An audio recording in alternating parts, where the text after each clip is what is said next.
Am I the a-hole for ending my marriage after finding out my wife was planning to leave me, but only after she stayed long enough to do a small career change? Last year, my soon-to-be ex-wife, 32 female, told me she wanted to transition from being a labor and delivery nurse to becoming a specialist cancer nurse.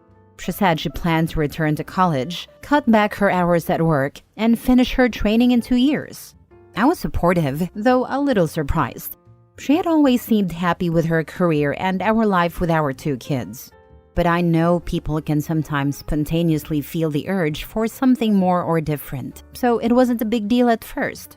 Her decision put some strain on me. Because she was so busy, I had to take on a lot more to allow her to do less. What used to be a 50-50 division of responsibilities shifted to about 80-20 after she returned to school. About 4 months after she started college, I overheard her talking to her best friend.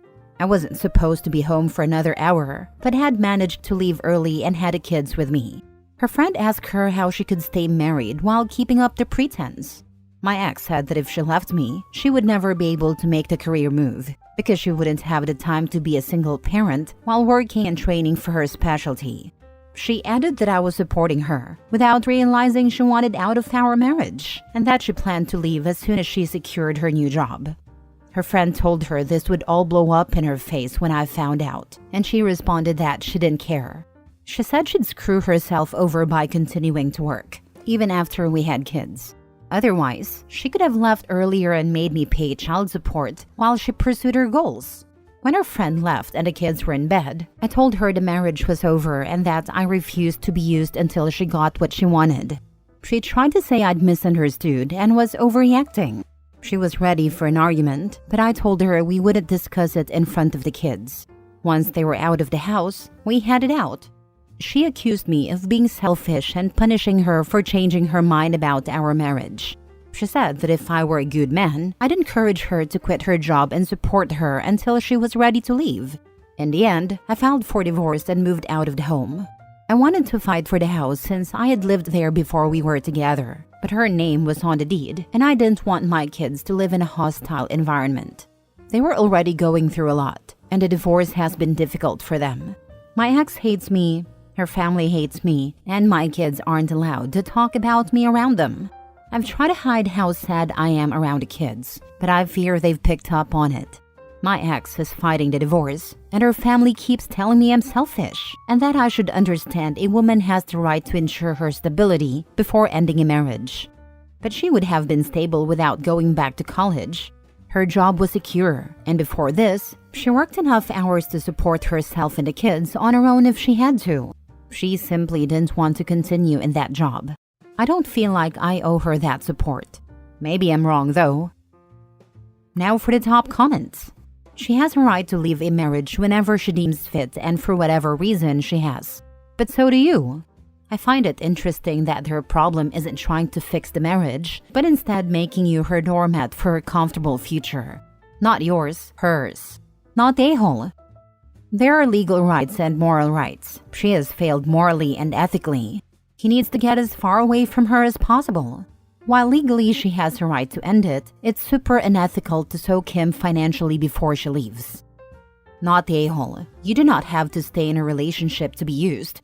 I would have advised you to not leave the home if I was your lawyer, and never put a spouse on a premarital asset. My family didn't think I should leave the house either, but staying wasn't the right thing for my kids. They would have witnessed too much hostility and fighting. Even if I refused to engage, if she was willing to act like that around them, it wouldn't have been fair for them to live through. I'm sorry you were going through this, but honestly, the a-holes are your ex and anyone who told you to stay. That is ridiculous. The marriage, they wanted me to leave. I did have a few people suggest I should have tried counseling with her first, but she was already gone and didn't want to work on us. She just wanted a safety net. Next story. Am I the a-hole for refusing to let my fiancé play dad to his nephew because he's biologically his son? He was the sperm donor. My fiancé donated sperm to his brother and his now ex-wife because they were having issues conceiving naturally. The wife was checked by multiple doctors, but his brother refused to get checked. because he didn't want people to think he was less of a man. So he roped my fiancé into secretly donating sperm. I wasn't comfortable with the idea, but my fiancé comes from a close-knit family. So I knew I wouldn't be able to convince him not to help his brother.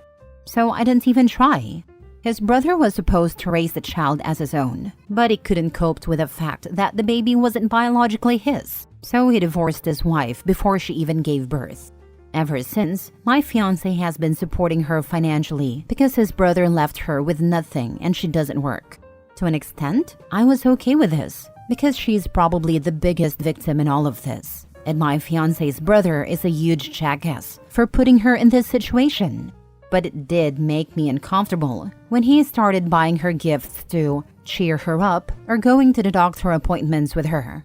She has since given birth, and now my fiancé has decided he'll raise the baby with her because he doesn't want the child to grow up fatherless. Also, a big reason I think he wants to raise the baby is because his brother has made it seem like she was unfaithful to his family, so they're questioning whether the baby is part of their family or not. My fiancé doesn't want his nephew to be shunned. I'm completely against this because it was bad enough that I had to accept another woman birthing his child before me, but I don't want to be a stepmother. The agreement was that my fiancé would only be an uncle to the baby, which is something I can cope with. Anything more is too much. I know this isn't an easy situation for the ex, and I sympathize with her, but this isn't my problem. She shouldn't have let her husband push her into something she wasn't comfortable with, and my fiancé has already done more than enough for her. Am I the a-hole? Honestly, you should just leave. Your fiancé is probably the legal father instead of a sperm donor, because the way they went about this doesn't sound legal. As far as a court is concerned, there is no difference between this conception and a regular one. Unless there were clinics, doctors, and legal teams involved that designated your brother as a sperm donor legally. He's just a regular father and will be required to do things like pay child support. Courts have already ruled on DIY donation, and it basically doesn't count as a donation at all. On another thought, your fiancé needs to be honest about the situation to the entire extended family, who are basically calling this woman a cheater and a liar. He's still protecting his brother, who is making up lies about his ex-wife, so he doesn't have to feel guilty about the fact that he did something insane, because his ego was bruised.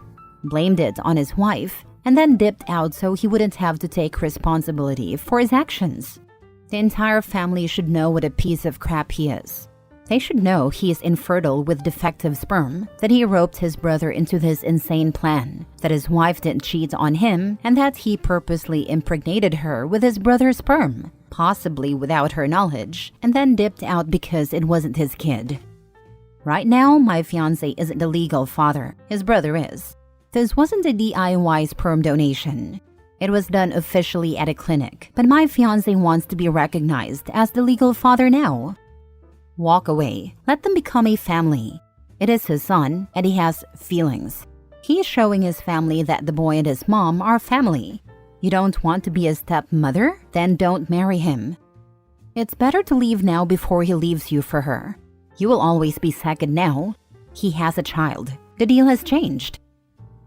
Next story. Am I the a-hole for telling my wife and sister-in-law they need to accept their half-brother doesn't want a relationship? 6 months ago, my wife, 26 female, and her sister, 24 female, learned they have an older half-brother from their mom. They had never met this man, nor heard their mom or anyone else talk about him before. The only thing they know is that he was primarily raised by his paternal grandparents. When they found out he existed, they hired an internet PI to help them find him.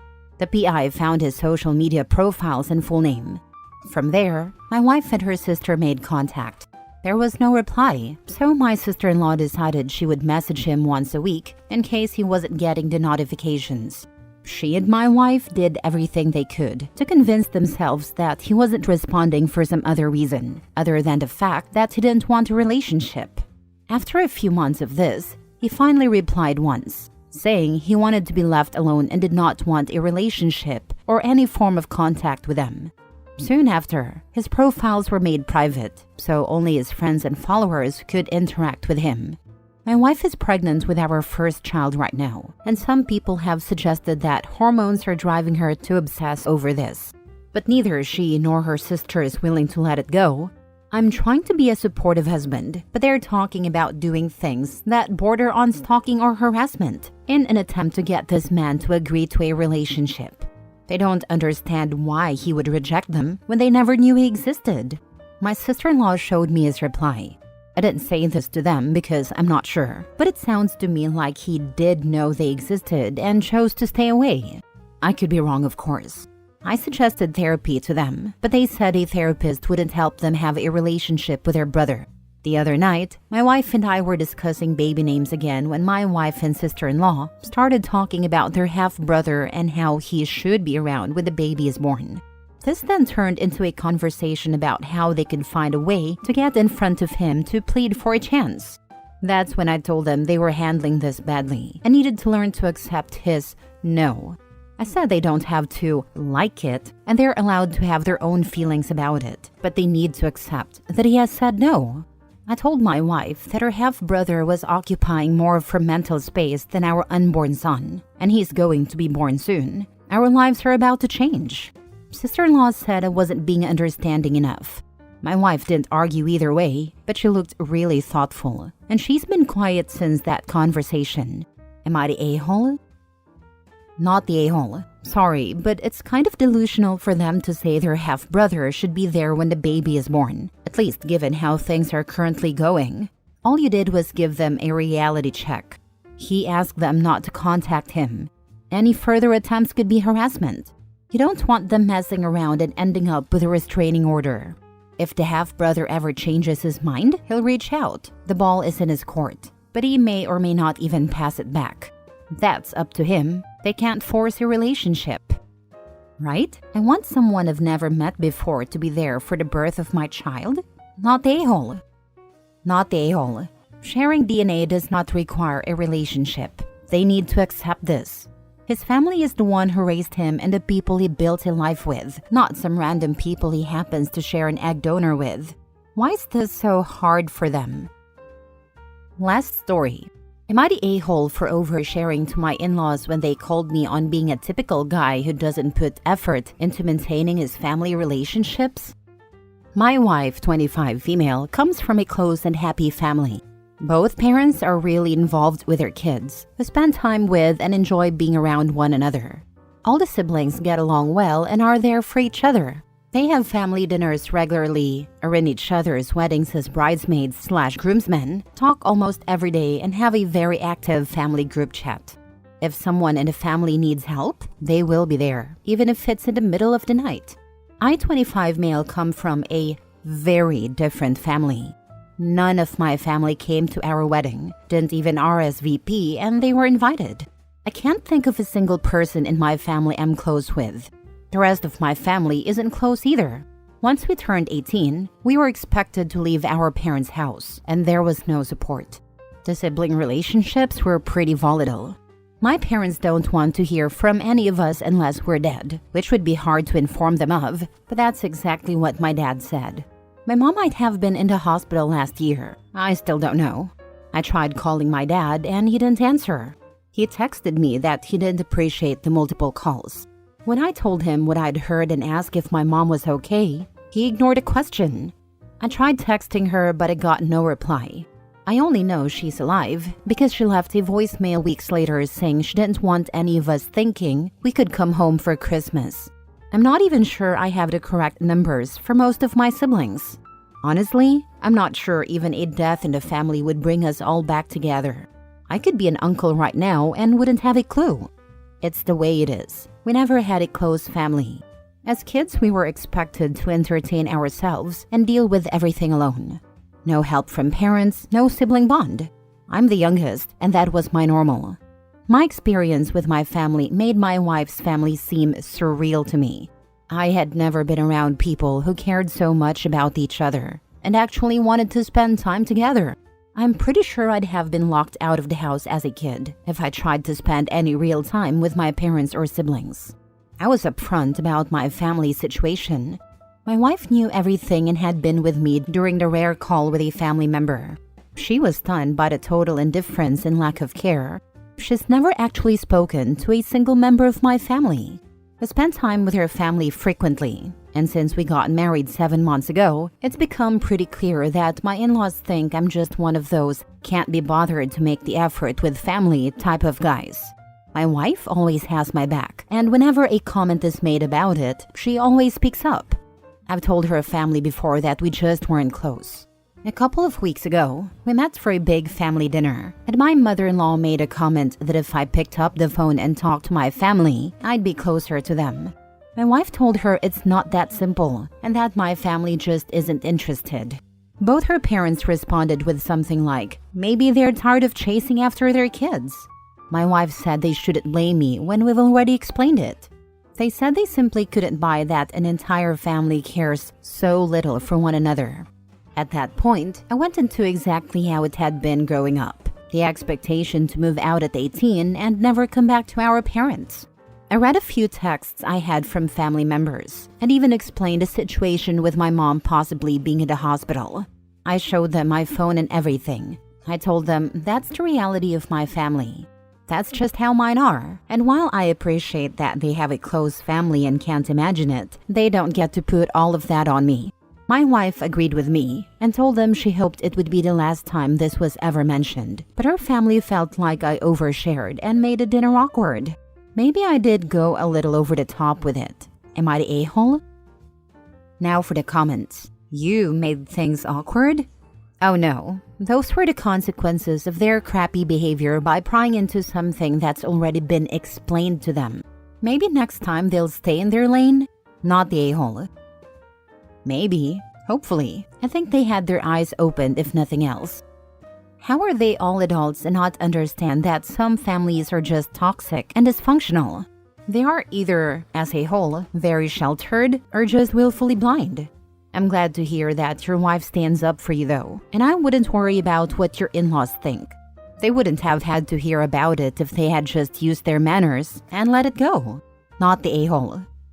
I think in their minds, families might not be as close, but they still expect a certain amount of love and care in all families. They don't grasp the concept that you can have a big family where love and care never existed. To them, it's unimaginable because even the worst families they've encountered were better than the one I came from. I can understand it seeming strange. It's like how I felt when I first encountered them. It was so different from what I was used to. But I never doubted they were close. I realized the families could be different from mine.